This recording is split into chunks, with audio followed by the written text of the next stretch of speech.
大家好，地膽帶路遊香港，今日同大家去漁灣村一間酒樓食個鴨腿湯飯。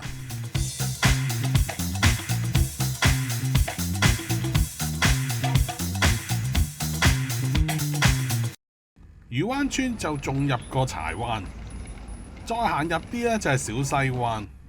咁經過雲德居咧，就會見到近期香港政府其中一個德政，就係捉呢啲街頭非法擺賣。大家見到呢條咁闊嘅街，舊時係個街市嚟，即係講清楚啲，佢本身應該係咁樣，但係啲商戶咧就擺晒啲嘢出嚟，擺到佢變成一個街市。咁當然對環境滋擾就非常之嚴重，又有衞生問題，亦都搞到原本市政局嗰啲街市冇生意，冇人行入去。行到嚟呢個位，啲人都係去食新桂香叉燒。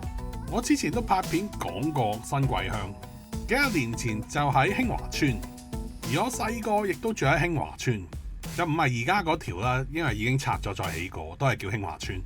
冇咩嘢做咧，就會行落嚟漁灣村呢邊行下，就去睇一座傳說沉降嘅漁灣村，7層變5層，亦都中意去依間酒樓食下嘢。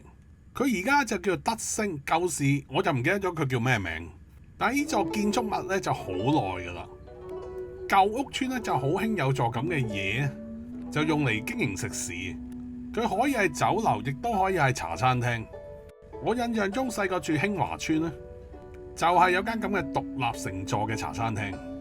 今日就同大家嚟回味下呢啲舊屋村特色嘅餐飲體驗。尤其我哋去體驗建築，就唔係淨係睇佢靚唔靚啊，仲要睇埋佢個格局同埋功能性。咁呢度咧就有2層，今日就去咗2樓。星期日晏晝1點半嚟到，唔使等位，直接衝上去就得。一支公仲可以坐張細台，唔使搭台。咁一坐低當然要洗下啲杯杯碟碟啦。當然呢啲係一種儀式，實際功能唔大。但係今日嚟同大家懷舊，當然要做呢啲咁嘅嘢。就叫咗胡壽美，都幾好味。唔知係咪因為而家嗰啲新派嘅大連鎖餐飲集團越做越差，呢啲平平無奇正常發揮嘅餐飲服務反而變得好味同埋難得。我淨係講呢杯茶咋。又到咗人生難抉擇嘅一刻啦，就係叫嘢食，尤其係一支公嚟飲茶。一籠點心有4件，其實你唔係食到好多款式嘅嘢。循例都同大家睇下個 menu 有咩食同埋咩價錢。點心就20零蚊，蝦餃王就29蚊，燒腩仔一碟就78，整碟炸魷魚又58。呢度午市又冇乜特別嘅孖寶優惠。咁我睇中咗呢個鴨腿湯飯，48蚊都好似幾抵食。然後再叫咗一籠蝦餃王29蚊，連埋茶錢加1，埋單就103蚊。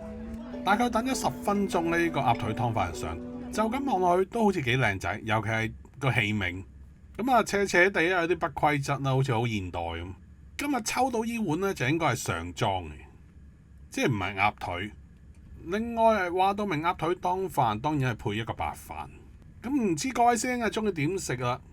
我就中意擺啲飯落個匙羹，然後放落啲湯嗰度食。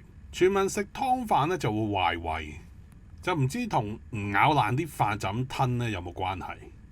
再同大家 check 下鴨腿湯飯嘅件數，咁都有1/4隻鴨，然後再試下佢啲湯先，因為湯飯最緊要都係啲湯，尤其係鴨腿湯飯，佢由鴨肉、冬瓜、果皮，再加埋芫茜嘅香味，混合出嚟嘅一種美味。鴨腿湯飯通常咧，就擺晒啲材料喺上湯嗰度燉嘅，所以啲湯咧就好有濃郁嘅鴨味。今日依碗咧就未夠呢個鴨味，果皮味亦都唔係好覺。咁嗰啲鴨肉當然係燉到腍晒啦。鴨腿湯飯又唔算好肥膩，因為有啲係鋪滿成碗油。不過依碗咧未算係我心目中追求嘅一碗好味嘅鴨腿湯飯。舊時好多茶餐廳咧整嗰啲鴨腿湯飯咧都係好好味。但係而家就好似冇乜人整呢啲咁嘅嘢。各位師兄，如果知道邊度有好味嘅鴨腿湯飯，歡迎留言。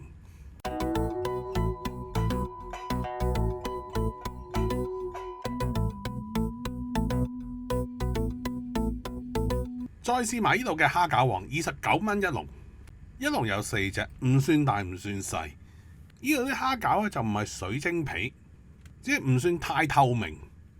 咁喺度問下各位師兄，蝦餃皮應該係透明啊定係唔透明？我好細個食嗰啲蝦餃咧，啲皮係唔透明。印象中唔知咩時候突然好興食一啲透明皮嘅蝦餃。咁呢度嘅蝦餃咧就似個鴨腿湯飯上台，即叫即整，所以就非常之熱辣嘴嘅。